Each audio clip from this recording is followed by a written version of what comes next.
H.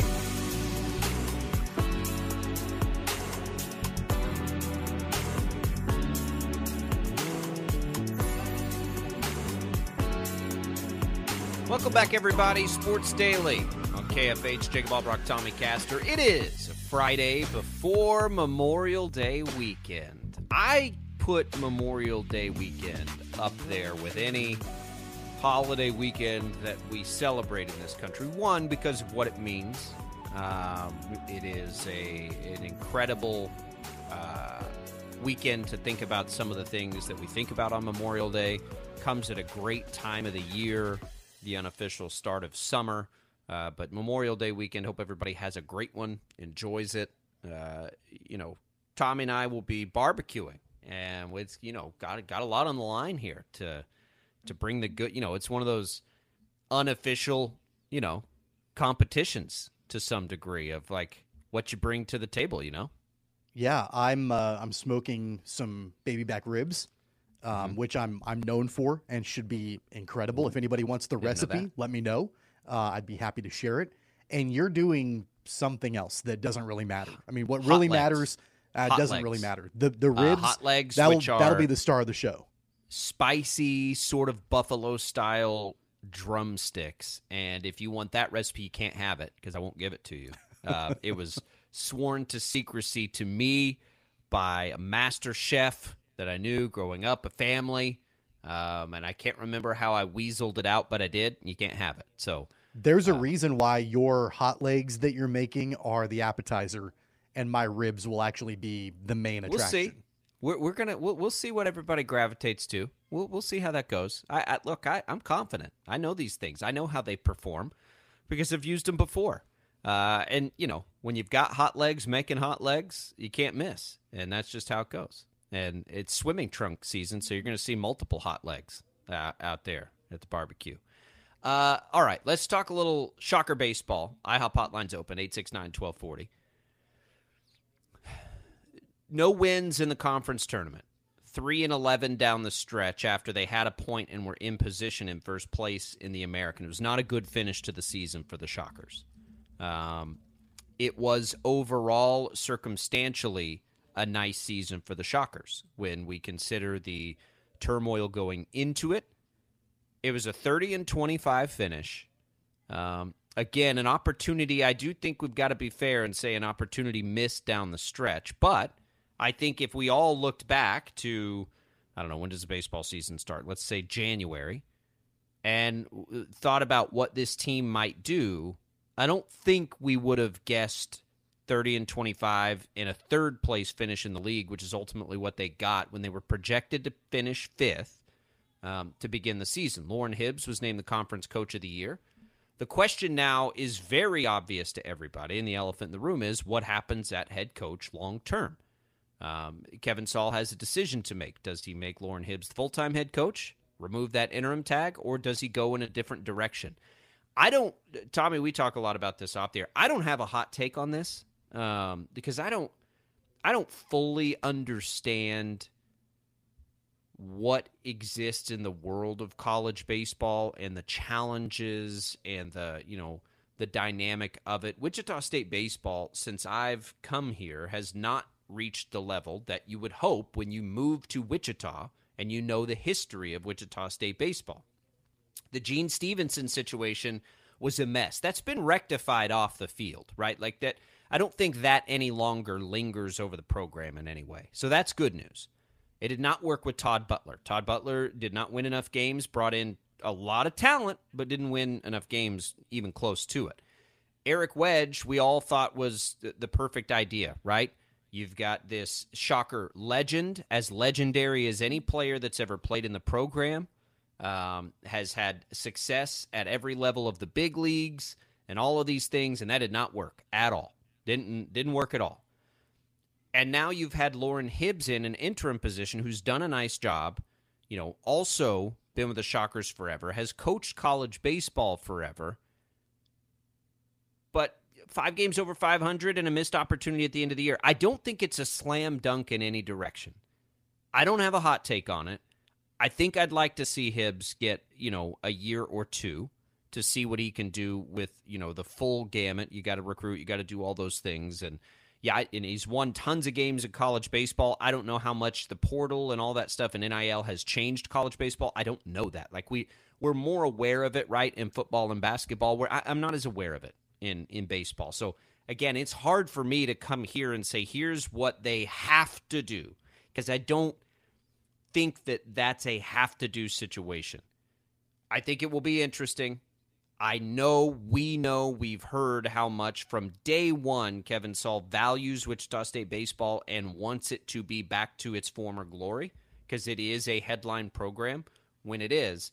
So I don't know. I don't know what will happen, but I think no matter what happens, Lauren Hibbs done a nice job and made this a conversation, which I'm not sure many of us would have thought that was possible when everything was happening 5-6 months ago. I do think it's a slam dunk, and I will, I guess, have a hot take on it. I think that Kevin Saul should give Lauren Hibbs the permanent job, and I'm not necessarily thinking that he needs to sign him to a 5 or 6 year long deal. Give him a 2 or 3 year long contract to get started, assuming he wants the job. Again, we still don't know, if Lauren Hibbs wants the permanent job or not, but if he does, I do think it's a slam dunk. And the reason why, we can talk all day about how the Shockers didn't get any wins in the conference tournament. We can talk all day about how they sort of stumbled to the finish line this season, about how they finished 5 games over 500, a third-place finish, when the expectations, I think generally speaking for Shocker baseball, should be to win the league because of the way that Shocker baseball, historically has been.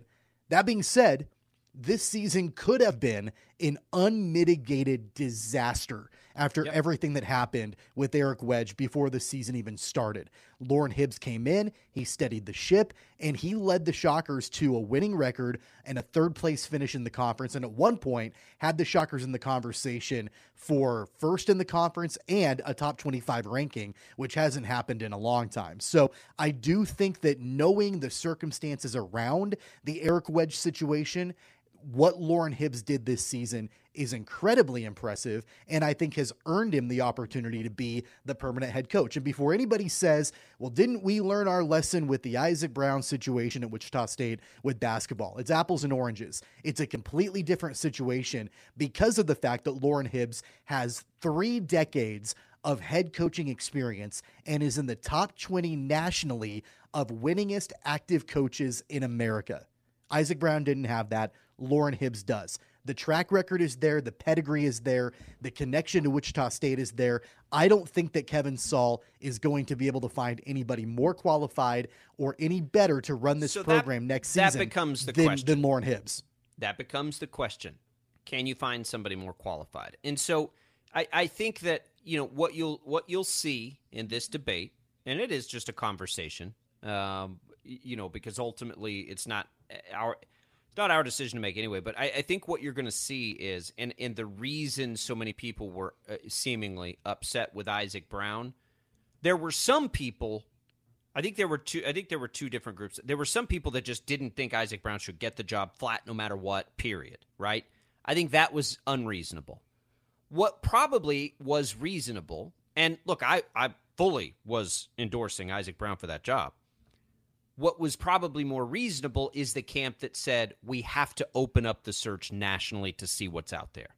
And then if you land on Isaac Brown, great, right? I think there was plenty of people that felt that way. And, the perception was that it was never even really opened up in the first place with the Isaac Brown situation.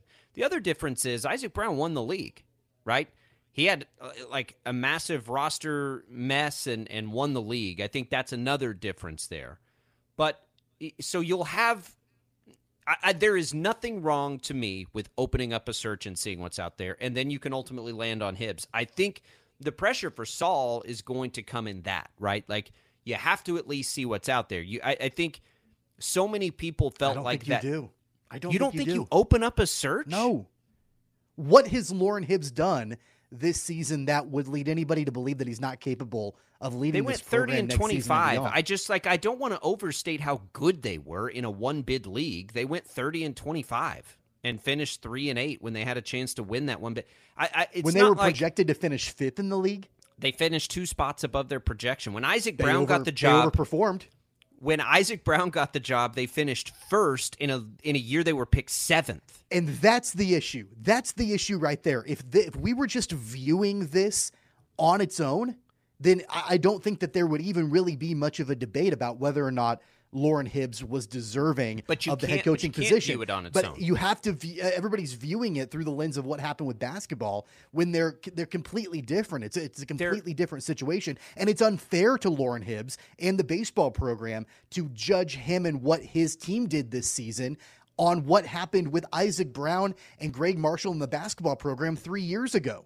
It might be unfair, but it's reality. Life's not fair. There is, because you owe it to, like, ultimately, you owe it to who?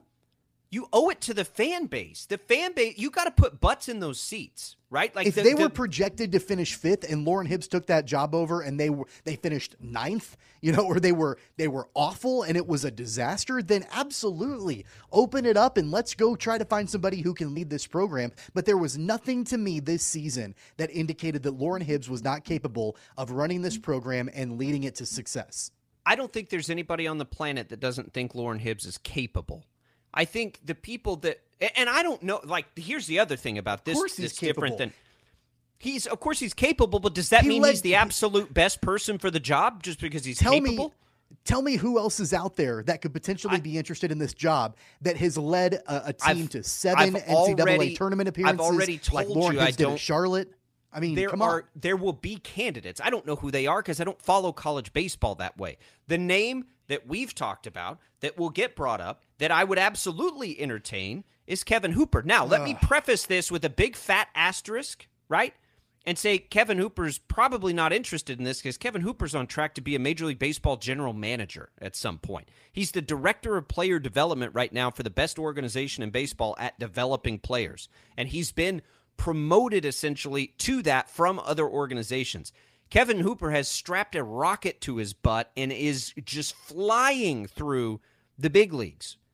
But when we say open it up, and I don't want this to also sound like I'm advocating for this because I'm not. I don't have a hot take on this. I'm just having the conversation of the difficulties in making this decision. But if somebody like Kevin Hooper, who's also a Shocker legend, by the way, who also has head coaching experience and managerial experience and all those things and organizational experience and player development experience and now connections to big league teams, which is attractive in recruiting, then what is the harm, Tommy, in just saying who's interested in this job?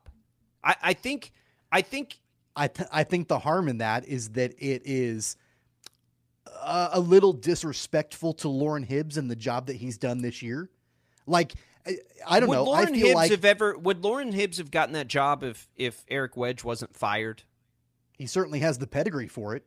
When you were given an interim tag, don't you fully understand that that's an interim tag? Disrespectful is too harsh. Like, that's not fair at all. I think it is. Nobody ever said, all right, Lauren Hibbs, like, if you guys go 30-25 and finish 3rd or better in the league, it's your job. Like, nobody says that. I don't think that. I don't think it was lined out like that for Lauren Hibbs, but I do think that there is an argument that can be made, and I guess I'll be the one to go ahead and make it, that, this guy led the Shockers to a successful season. Now, maybe it didn't finish the way that anybody wanted it to. Maybe they stumbled at the very end. But I think by and large, circumstantial, everything played into it, a successful season for Wichita State baseball. And then you say, hey, nice job. You did better than, what was expected of you. That was nice. Now we're going to go ask a lot of other people if they want the job. And it would be different if he was a guy that didn't have. It's not asking them if they want the job. It's not asking them if they want the job. That would indicate or imply that you're offering the job. You can open it up and see who's interested without ever offering the job to anybody. I think what's fair, and again, let me say this again, I would hire Lauren Hibbs. I would give Hibbs a 1 to 2 year contract. That's what I would do, right? That's what I would. I guess advocate for, but I don't want to say I'm advocating for it because, again, I'm pleading ignorance in this. I don't understand the inner workings of college baseball enough to definitively say anything. But I think what's fair to all parties, there is nothing wrong to me with having conversations with the players first and foremost. Get the real feel inside the program from the players because that matters the most, right? in the aftermath. What do you guys think? Like, tell us what you think. You make it a national search, which is fair to the fan base who wants the absolute to know that they're getting the absolute best candidate that's available. And then ultimately you make your decision. And again, if that comes back to Lauren Hibbs, I don't think that's disrespectful. I don't think it's unfair. I don't think it's anything. I think it's being honest with the situation. Look, just because you can doesn't mean that you should. Just because Kevin Saal can open up a search and go talk to people, and maybe Kevin Saal wants his own guy, right? Like, we saw that in basketball. Well, yeah, because his job's on the line women's too. Basketball, right? Kevin Saal's job is on the line. Don't forget that either. I get the position that he's in, but just because you can make a change doesn't mean you should make a change. And you and I talked about it off air yesterday about, you mentioned the Gene Stevenson situation. And I know that you just said at the very top of this segment that, all of that's been patched up. I mean, maybe off the field it has. And I think Gene Stevenson probably has a good relationship now with the university where he didn't right after he was let go. But I think on the field, they're still suffering. I think they have for the last decade. They're still coming off of the fact that they let a Shocker legend. The grass is not always greener. I'm the biggest advocate of that. Just because you can make a change doesn't mean that you should make a change. And I think that it would be different if Lauren Hibbs, number one, didn't have 27 years of head coaching experience, multiple NCAA tournament bids, multiple conference championships, led the Shockers to a better than expected finish this season when it could have been a disaster. All of that into play, to me, tells me that give him the job. Let him have it. You don't need to open it up. Just because you can doesn't mean that you should. Opening it up and giving him the job can both happen. I think that so the other thing that Lauren Hibbs brings to the table that he's a high character guy, which does clearly matter to this administration, and that's a big check in the right direction.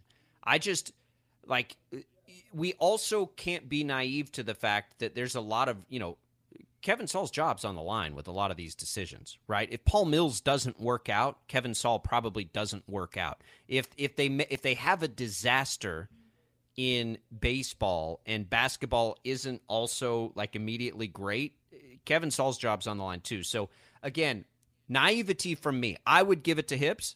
But I have no issues seeing what's out there whatsoever. I don't think it's a slam dunk. You do. It's interesting nonetheless, and we will probably, I would guess, find out here pretty quick. Because you got to move, these things move relatively quickly. The other thing is you and I don't know, or I don't anyway. I don't know if you've had conversation with him. I'm not 100% sure Hibbs wants it. I get the indication that he does based on things that I've heard. And the other thing that I don't do as much now in my capacity as I did prior to my larger role in TV is I don't talk to the players all the time. And so I'd want to have that conversation too. But we're going to get movement on it pretty quick. At the end of the day, you've got to get butts in the seats at X Stadium again. Period. Full stop.